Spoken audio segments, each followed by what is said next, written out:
bucka. Haha.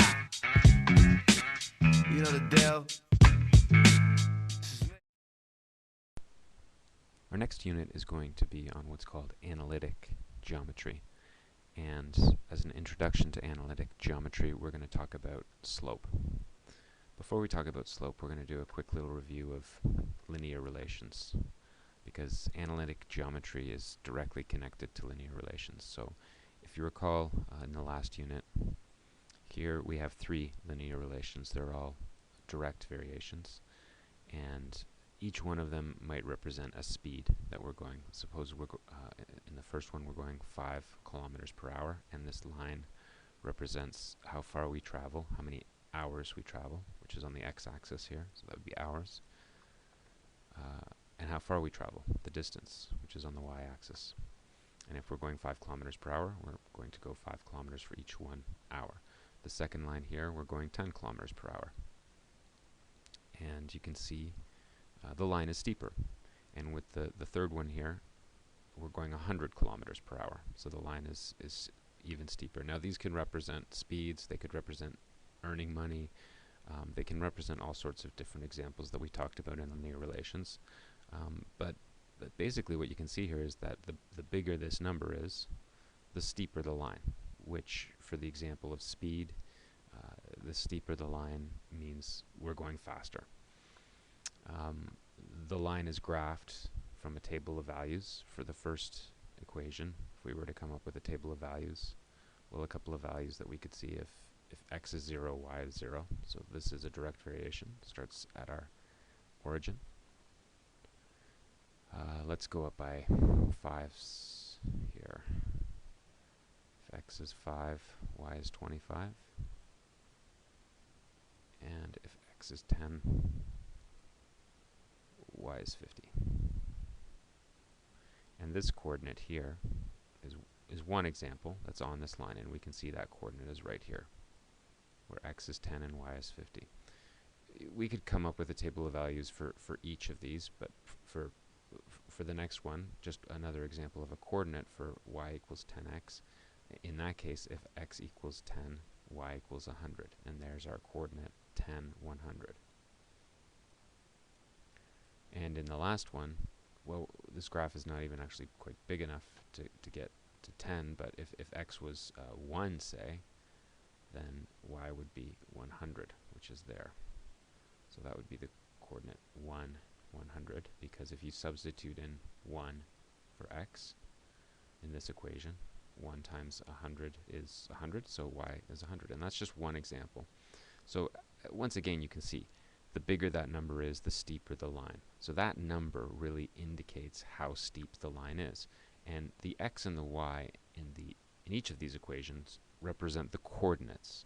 So that's why we leave it as x and y. There's lots of different coordinates. On the red line, this is another coordinate that would work in the equation. This is another coordinate, and so on. So we've been using the word steepness for how steep the line is. Another word for steepness is slope. Slope is a word that indicates how steep a line is. So the bigger the slope, the steeper the line. And so as you can see with each of these equations, the slope is that number that is multiplying x in each case. So for the first equation there, the slope there is 5. For the second, the slope is 10. And for the third, the slope is 100. So once again, slope is just an indication of steepness, how steep the line is. So what we're going to talk about in this video is how to calculate slope. And if we're going to talk about steepness, sometimes we can think of steps and how steep steps might be. Well, if we start at this coordinate here on this line and go to this coordinate, if we were going to look at this like the steepness of a step, well, that would mean that we'd have to draw a step.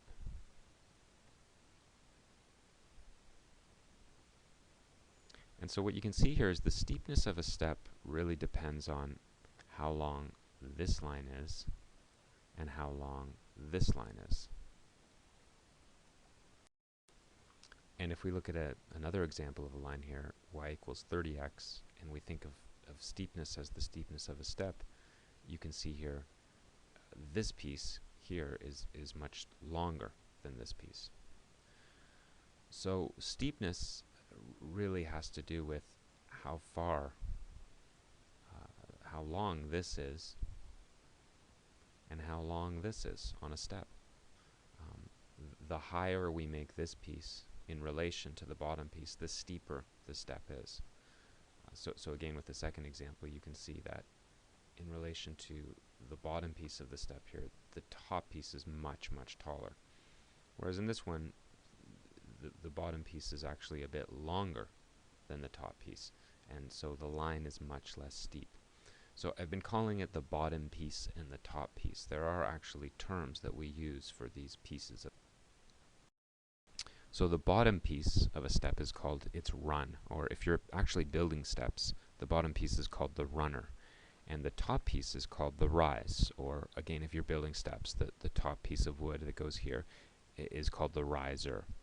So if we look at the run and the rise for y equals 5x, the run is a bit longer than the rise. And in the second example, the run, which is here now, is much, much shorter than the rise. And that example, it's much steeper. And the equation of the line is y equals 30x, and you can see there the slope is 30, because that's the number that indicates how steep the line is. And back with this equation, the slope is 5. Well, we actually have a way to calculate what that number is using the line. And we do that by using the rise and the run.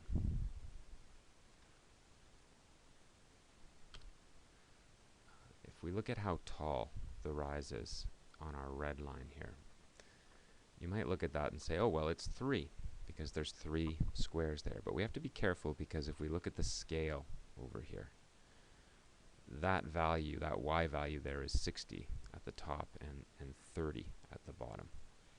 So what we're going to actually do here is look at the coordinates that we have. So if we look at this coordinate first, well, the scale for the x's is in ones. So this is 6. So that's our x value there. And then our y value is 30, because our y values count in tens here.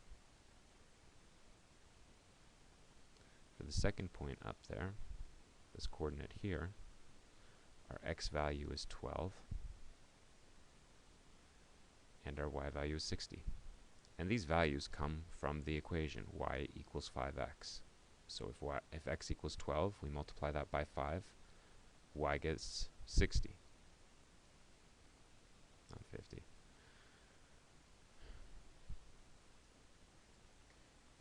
So when we're trying to figure out how tall this is, what the rise is, well, we're looking at the y values. And in the y values, we go from 30 to 60. So the total rise there is 30. Because our y value starts at 30 and goes up to 60. And the difference there is 30. With our run, it's a lot less. We start at 6 and we go to 12. So our run is 6.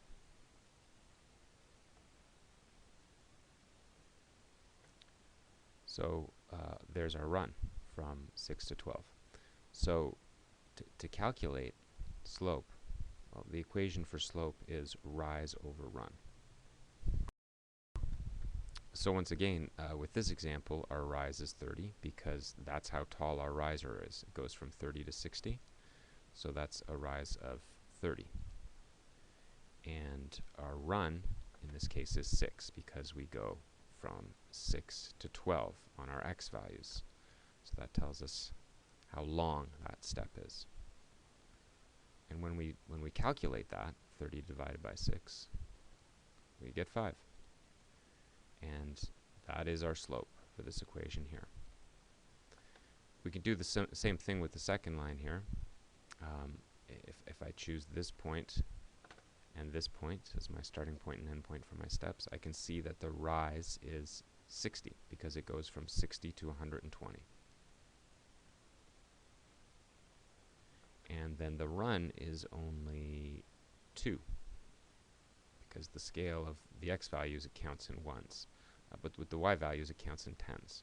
So 60 divided by 2 is 30. So once again, when we calculate rise over run, we do get 30, which is the slope here with this equation, just like 5 was the slope with this equation.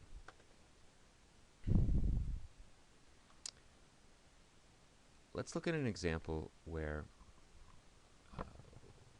we have a linear relation here, and in this case we're dealing with money in the bank. And suppose we have $100 in the bank, and we take out $5 per month.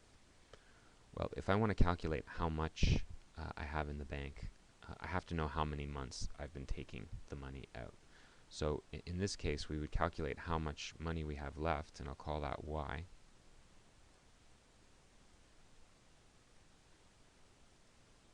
Well, now to calculate how much money I have left, I have to figure out how much money I've taken out. And if I'm taking out $5 a month, I have to know how many months I've been taking it out. And we don't know, that could change. So since the number of months can change, I'm going to call that x. So I would multiply 5 times the number of months to figure out how much money I've taken out. And then, of course, I'd have to subtract that from 100. So our equation looks something like this. Now, if I rearrange this equation so that the x term goes first, and I want to put 100 next, well, the x is a minus there, so I have to keep that minus with the 5. So we end up with an equation that looks like this.